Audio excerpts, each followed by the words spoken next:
Hello everyone, this is the Crimson Cure, welcoming you to the Crimson Tower, a place where we keep a feminine foot on the neck of the gynocracy, feminism, and black male misandry. So go ahead, pull up a chair, stay a while, and listen.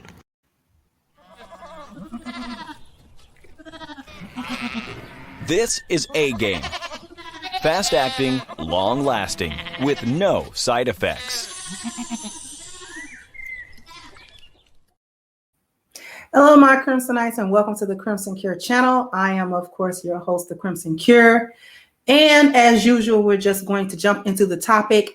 This is going to be more about Ma'Khia Bryant and that situation. A couple of updates. The first thing that I think I want to show you guys is a news clipping or like a short video about some of the chaos that was going on at that foster home before the shooting. So I'm going to go ahead and share my screen with you guys, and we're going to watch a really quick video. All right. So let's see. Here we go.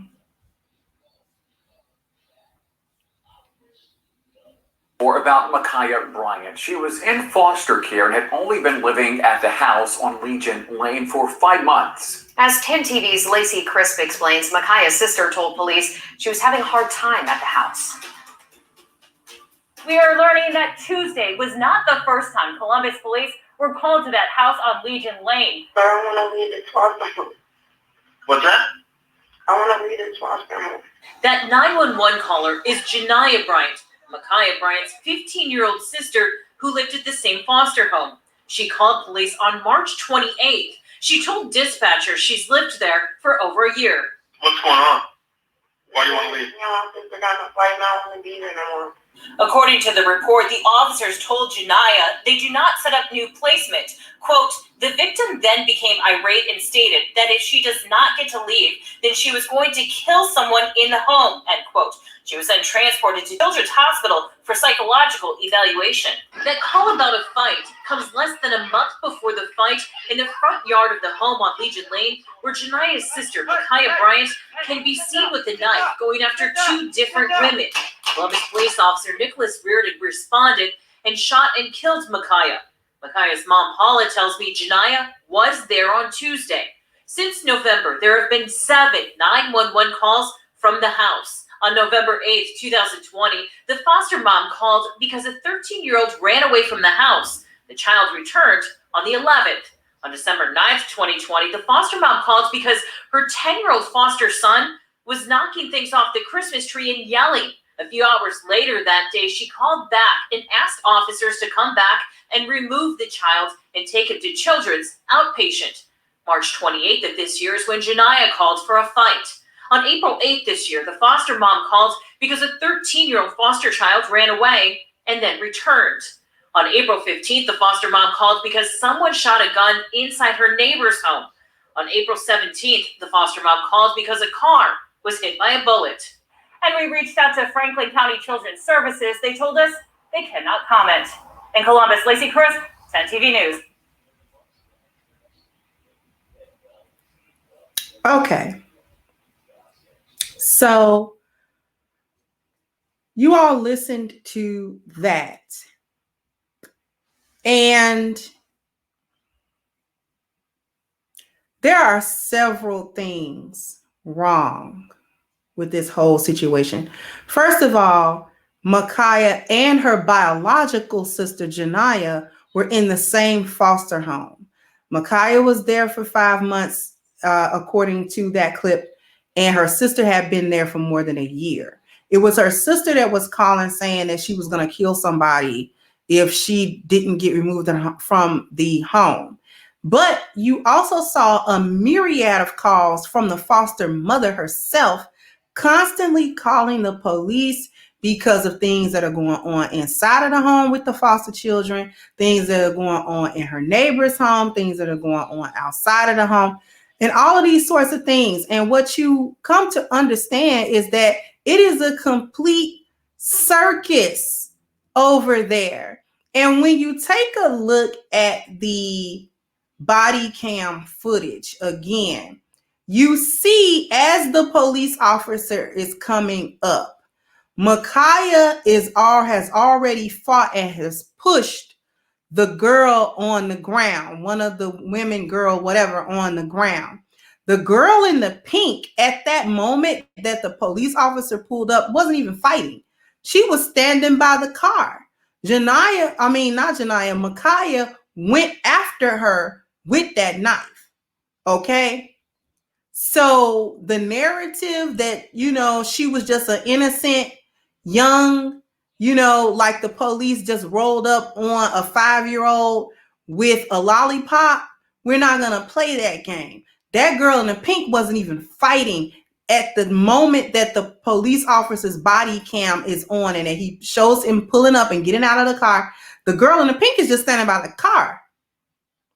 Ma'Khia comes from nowhere with this was fighting that other girl, pushed her to the ground, and then turns on the girl in pink to stab her. She had a knife. You can freeze the frame. She had it in her hand. Now, I'm going to read only part of an article because a lot of the article is the same stuff, but I'm going to just read the first little part. Ma'Khia Bryant, the Ohio teenager who was shot by a police officer on Tuesday afternoon, has been embroiled in an argument with two women about housework, her foster parent told reporters this week.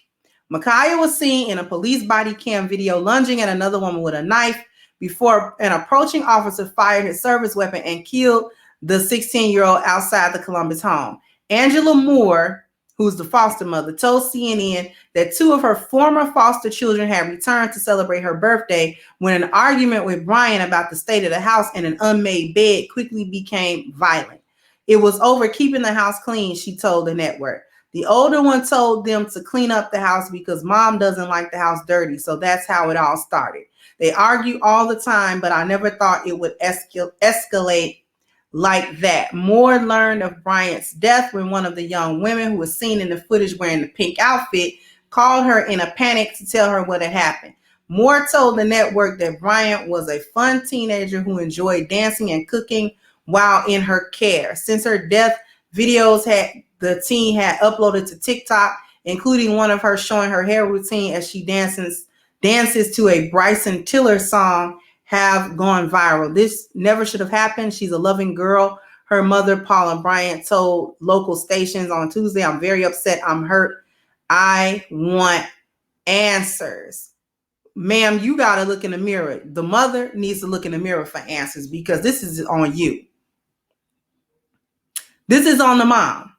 Because why was the household so chaotic that both your daughters are in the same foster home?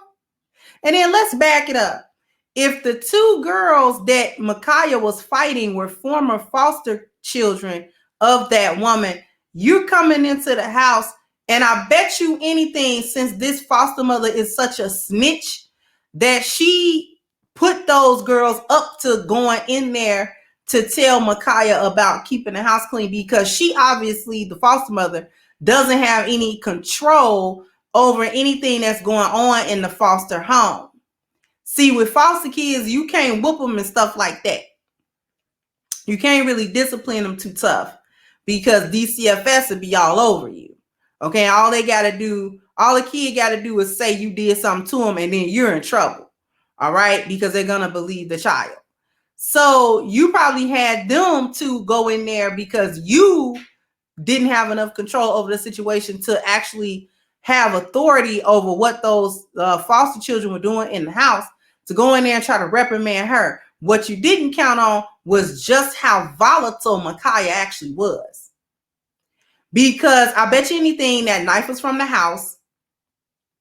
I'm surprised the other girl that she pushed isn't reported to have been stabbed. Because she came out, if you watch that body cam footage again, she came out from the back fighting and pushed that girl.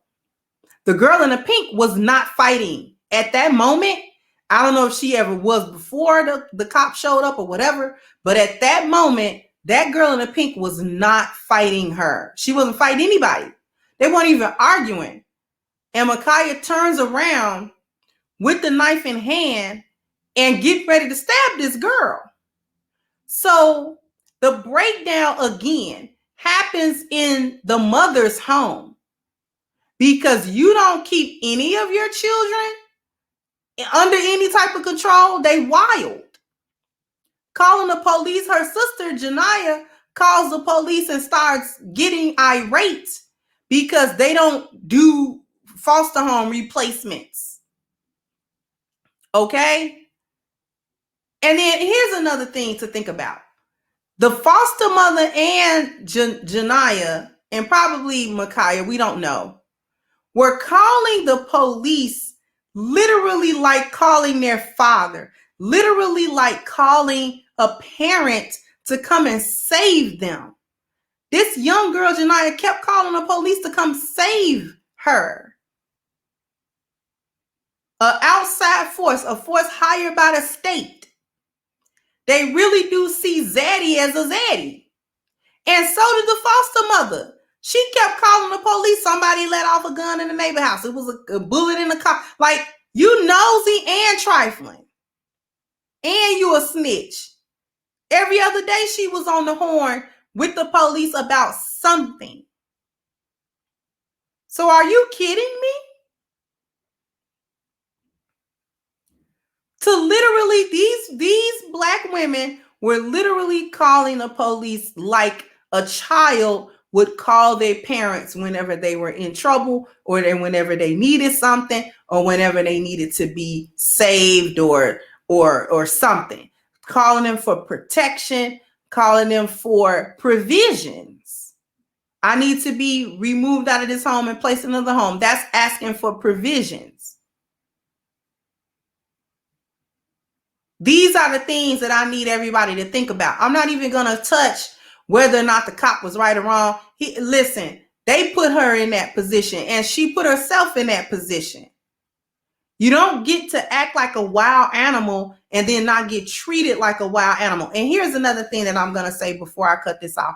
Black women, you asked for representation because you like competing with black men, even in victimhood. Because when that George Floyd situation jumped off, everybody was like, oh, y'all ignoring Breonna Taylor and y'all ignoring the women that got killed, and say her name. Why you saying his name? And all of that. Be careful what you ask for, because, they might start giving you some female names to hashtag over Twitter too. You might get a few female names that you can hashtag since you want to compete with black men about who's getting shot more. Maybe they're going to start shooting you more to give you something to whine about. Give you something to hashtag since you want to compete. Since you want to be recognized for being shot by the police. How sick is that? You ask for things and you don't understand what you bring into the universe or what you manifesting. You want black women to be recognized for being victims of police violence. This is what you're saying. And now you want to whine when they're a victim of police shootings. And then you want to say that this girl was completely innocent, not lunging at somebody that wasn't fighting her with that knife. And ain't nobody supposed to know she was a teenager. She big as me. Matter of fact, she was bigger than me. All right. At 16, you are physically an adult. Let's stop playing games. At 15 years old, girls are physically adults. 15 and 16, 17, you're an adult. You just not as mature mentally. But physically, these 16-year-olds is running around here having sex and having kids. Stop playing games with me today. Knock it off. Y'all need to knock it off. She was just a kid, whatever. A kid with a knife that was going to stab somebody else. Hello? Hashtag that. Since you want some black female names that you need to hashtag, send that over to a Black Lives Matter website. I don't even understand why you would want to compete with such a category. But you asked for it, didn't you? Anyway, I'm going to go ahead and wrap this up, but I need everybody to sound off in the comment section. What do you think about these updates? Does it change your outlook on the situation? Is your outlook still the same? Or how do you perceive it now that there have been a couple of updates to this story, which I knew it was going to be some more information coming out. And if any more pertinent information comes out, I might revisit this, but for now, I'm probably not going to revisit this story. So like, share, and subscribe to the channel if you have not subscribed to the channel yet. Sound off in the comment section. I am going to go ahead and wrap this up, and I will catch you guys on the next one. Bye-bye, Crimsonites.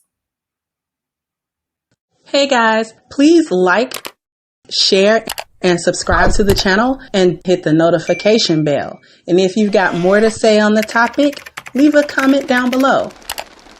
Also, don't forget to support our sponsor, who so graciously supports this channel by clicking the description box and the link for A-Game at agameherbal.com. You can go ahead and get a 10% discount off of your next purchase using the code Kendra10. This has been yet another Crimson Cure production, and I'll catch you guys on the next one.